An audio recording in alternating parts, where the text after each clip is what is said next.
I titled this, Why Do Governments Intervene If They Always Cause Deadweight Loss? As more of an example of the kinds of ways in which we teach economics that causes us to lose some of the trust of our students and of the public. So I'm sure that you, like me, and are wrestling with why is it that economists are failing to convince the public of our beliefs and what we think is true right now. And we are definitely failing to do that. I will start by showing you that people just don't agree with economists. And that's actually greatest when economists have the most consensus. So economists, 100% of economists, and this data comes from a paper called Economic Experts versus Average Americans by Paulo Sampiez and Luis Zingales that was published in the AER in 2013. And what they show is they take data from the IGM experts panel. So if you're familiar with that, that's the panel that asks economists, mostly from sort of top tier schools, so sort of what we might think of as the big leaders in our field, what do you think about certain policy questions? And it took those questions and it fielded them to a general population as well and compared what people think with what economists think. And so the top one, I think, is the most obvious and sort of relevant in the last couple of days. You know, the stock market fell 1,400 points, and economists, 100% of them believe that it's hard to predict stock prices, right? And we had Paul up here yesterday saying, you know, the thing he said in the wake of the stock market decline was, I don't know what's going to happen, but nobody else does either, right? That's a core belief of economists, and yet only half of the public believe that. America's stimulus lowered the unemployment rate. Most economists believe that. That's a separate question from whether the costs were worth the benefits were worth the cost. But just on the benefits, America's stimulus lowered the unemployment rate. Most economists agree with that. Most economists believe that changes in U.S. gas prices mainly reflect market factors. Most believe that a carbon tax is a less costly way to cut emissions.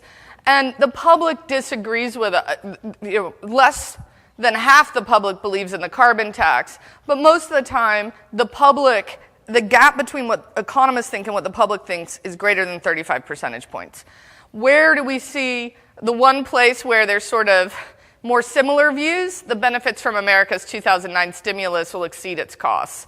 And that's because there's not consensus among economists, and our views look more like the general public. The Buy American policy is good for manufactured employment.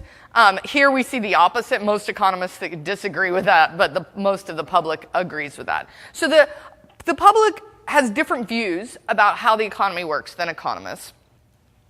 But it's not just that. In policy debates, economists are losing the public. These are some headlines. In The Economist, if economists agree on something, the public will almost certainly think differently. People have had enough of experts, and this isn't just in the United States. That's an article coming out of Brexit saying that economists need to fix how they're talking about economics. An article in The Atlantic, should we trust economists? They're fractious, frequently wrong, and have lost much of the public's faith. So what are we seeing? Now, this has created a backlash, which is I call the rise of 101ism.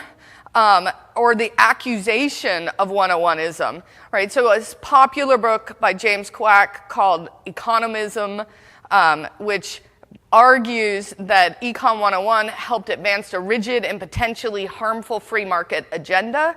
So it's blaming 101 and saying we've created a wrong way of thinking about the economy, and that's created a bunch of the backlash, as well as created some of the partisan divide we see, because people aren't using sort of real economics, but they're using it to divide themselves. The Washington Center for Equitable Growth says must read Noah Smith's thesis, Economics and Econ 101ism. And then more broadly, some suggest that one of the things we need to do to combat this lack of trust, and I could go on and show you more and more examples of economists losing trust, of people accusing 101 of teaching a false narrative of the way the economy works. The Guardian responded by saying, hey, here's 5 things economists can do to regain trust. They figure everybody likes lists, even economists must like lists. Here are 5 things you can do.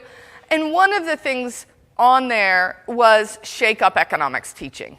And so, you can see the little headline underneath this, a movement inside universities to move away from purely mathematical view of the economy because students have become increasingly uneasy with the focus on equations to judge how the economy operates. One of the other things they say in that list is we need to put people into economics so that people can trust us.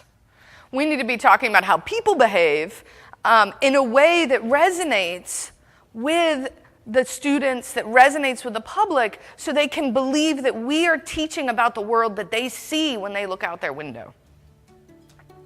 So do students really need this?